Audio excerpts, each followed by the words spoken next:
لوگ جب پریشان ہوتے ہیں تو صبر کا دامن تھامنے کی بجائے بے صبری، شکوے اور شکایات کی طرف جاتے ہیں۔ ہم نے زندگی میں دیکھا ہے جس نے مصیبت پر صبر کیا، اللہ کی رضا پر راضی رہا، اللہ نے مشکل سے بھی نکالا اور پہلے سے اسے زیادہ عطا فرما دیا۔ ہمارا پرابلم ہی ہم ٹیسٹ میں فیل ہو جاتے ہیں۔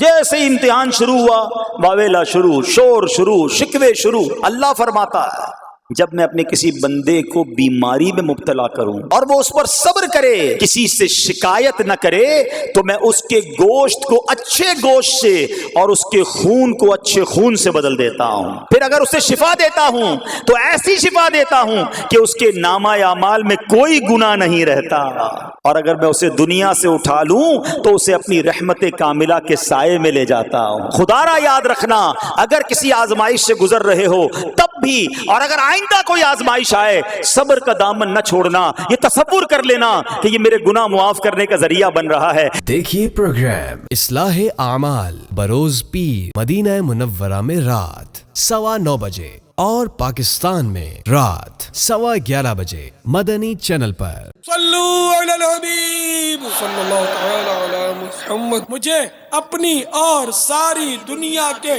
لوگوں کی اصلاح کی کوشش کرنی ہے انشاءاللہ عز و جل۔